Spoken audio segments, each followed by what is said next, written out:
jaallatamuuf qaamaa qullaa taate fedhii isaa guutuuf akkan taane taate jiruu duniyaa irratti yoonif bashannante huccuu haphii uffattee yoo karaarra deemte akka keetii beekumsa wallahi salphatte akka keetii beekumsa wallahi salphatte. yaa dubartii islaamaa kottuutii hijaaba uffadhu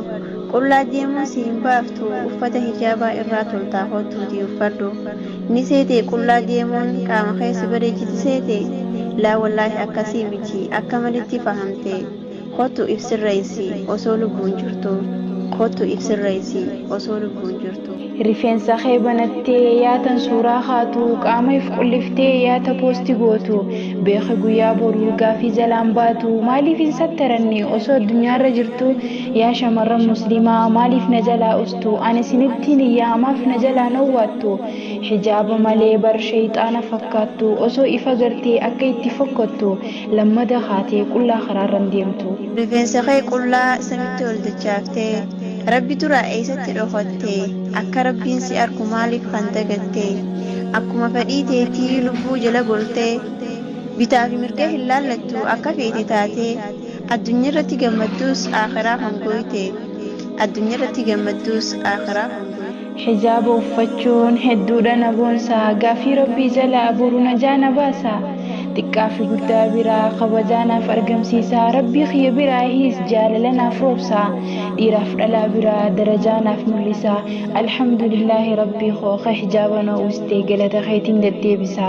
alhamdulillaahi rabbii koo ka hijaaba na uwwiste galata keetiin deddeebisa. hijaaba uffachuu dhabuunis ni jira miidhaan isaa qullaa deemuun boruus salphisa addunyaa fi akhiratti illee salphina nuuf argamsiisa kafaltii tokko malee azaaba nu seensisa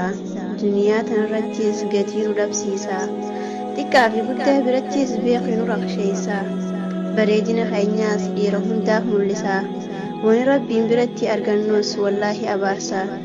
wani rabbii biraa argannoos wallaahi abaarsa. ukhtiitii qaalii dhagee waan nabiin keenya ju'u alayhi salaatu wassalaam nagaa fi rahmanni rabbii isarratti haa bu'u takka addaan hin hambisin waan isatti amane hunda rahmanni rabbii wal haa ga'u.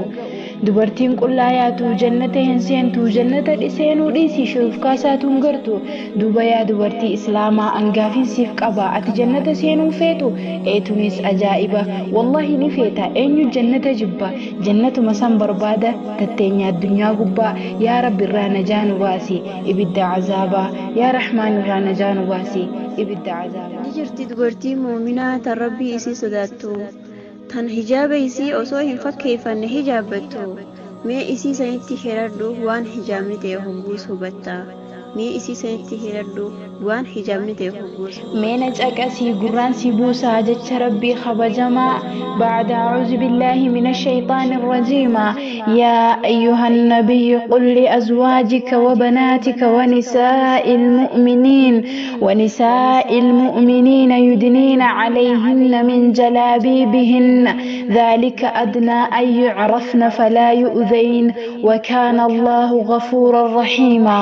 وسوخنا قراك أمنو لما أمالما حالا خينها إفلالو يا دبرتي إسلاما أتي هذا نماتي مي إفلالي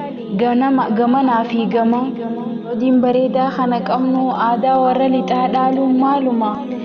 أنا فيتو أكنا في كسي برمالت نراد علما أنا فيتو أكنا في كسي برمالت نراد علما akka haadha namaa taate maaliif irraanfatte yaa jamaa haala kanaan khasaaraa keessa jirra innummaan nu haasattaru mootichi aalamaa yaa obboleettii tiyya qaalii fi kabajamtuu namaa kottu haasattarannu nuti ifiin hin jirru rabbitti haa irkannu haala hunda keessatti rabbii keenya haa sodaannu ittaqullaaha heesamaa kuntum jechuudhaas haa yaadannu bareedina keenyaas hijaabaan haa qaaleeffannu guyyaa duunu hin beeynu mee haa toobannu badii qabnu hundaaf rabbitti haa irkannu halkanii fi guyyaa fuula isaa haa dhaabbannu amala shayxaanaa fi nafsiyyaatiis mee irraa haa fagaannu akka duniyaa fi akhiratti illee milkoofnu hijaaba haa jabeessinu akka duniyaa fi aakhira. amma faa addunyaan baddee ibliis heddummaatti hedduutu jiraata ibliisa fakkaattee tayoo qullaa diimtuu ni bareeddiif seete yoo hijaaba bira dubbattee ba'aa itti fakkaate yoo hijaaba uffadhu jetteen mataan irraa dhukkubsate qullaa diimuu kanammoo irraa bareeddiif seete wallahi hin bareeddu akka malee fahamte. هنقو من أختي خراب بامرا قلتي إني عدوي خينيا مالو ما بجلا قلتي مالي في الصبا يا آخرة وإهتي مالي في الصبا يا آخرة وإهتي أبليتي تيك علي ربين كينيا نخبجي جرا خيني نخبجي نما إفسال بساجرا بريدنا خي حجابا ودي أرجو يا أبليتي آخرة ولا شيء غالية أتان كل هذا ليا حجاب خينا في جبي فردو يا بوليتي تيا حجاب خينا في جبي فردو يا بوليتي تيا الرد الدبي ودان خان مدام سخيا تونس باسم تك فان ربين أمريكا هنجرو سيتي قافا بيجرتو نقومك أبدي أوروبا ديناني مراتي أكنو تبينو تينا وممراتي خنوچو يا فتيق اللاياتو asinichi garagalaan faranjoomte huccuu yaafatte